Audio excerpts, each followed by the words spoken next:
Hi అందరూ బాగున్నారా? నేను మీ శ్రీదేవి. హర్ప్రీత్ ఛానల్కి స్వాగతం. మీ అందరికీ నమస్కారం. ఎటువంటి వారికి సహాయం చేయాలి? ₹1 ఖర్చు లేదు. మనం గుడికి వెళ్ళక్కర్లొద్దు, ఏమి పూజలు నోములు వ్రతాలు చేయక్కర్లొద్దు. చేయక్కర్లొద్దంటే చేయొద్దని కాదు, చేస్తే కూడా రాదేమో అంతకన్నా ఎక్కువ పుణ్యం వచ్చే మాట నేను చెప్తాను. ఎవరూ లేనివారు, ఒక కుటుంబంలోని వారు ధర్మంగా బతుకుతారు. వాళ్ళు ఎప్పుడు ఎవరిని యాచించి ఏమి అడగరు. అటువంటి వారికి ఏదైనా కష్టం వస్తే మనం వాళ్ళకి మేము ఉన్నామని చెప్పని వెళ్ళి తోడు నిలబడాలి. వాళ్ళకి ఏదైనా సహాయం కావాలా అని అడిగి వాళ్ళకి ఏమైనా ఆసరా ఇవ్వాలి. వాళ్ళకి ఏమైనా తెలియకపోతే తెలియజెప్పాలి. ఎక్కడికైనా తోడు రమ్మంటే వెళ్ళాలి. ఒకవేళ వాళ్ళు ఏదైనా దుఃఖంలో ఉంటే ఓదార్చాలి. వాళ్ళకి ఏదైనా అవసరం కావాలంటే మనం అది తీర్చాలి.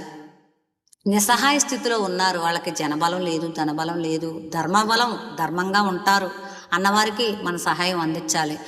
ఎందుకంటే ధర్మచట్రంలో ఇమిడేటటువంటి వారిని నిర్లక్ష్యం చేసినా చిన్న పాముని పెద్ద కర్రతో కొడదామని కొందరు ఏం చేస్తున్నారంటే చాలా ధర్మంగా ఉంటారు, కాకపోతే వాళ్ళనే ఎటువంటి ఇబ్బందులు పెడతారంటే వాళ్ళకి తెలియదు వీళ్ళు ఎంత ధర్మంగా ఉంటారన్నది.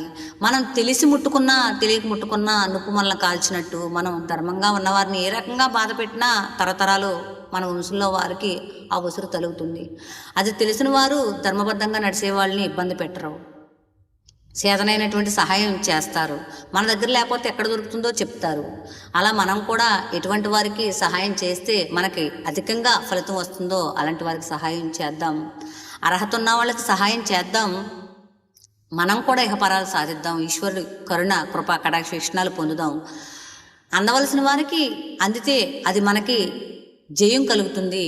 అలాంటి జయం మనం పొందుదాం, కీర్తిని పొందుదాం, హరి కృపకు పాత్రలు అవుదాం. ఈ యొక్క సహాయం విలువ, ధర్మ సహాయం అనేటటువంటి కాన్సెప్ట్ నచ్చితే హర్ప్రీత్ ఛానల్ లైక్ చేయండి, షేర్ చేయండి. బాయ్.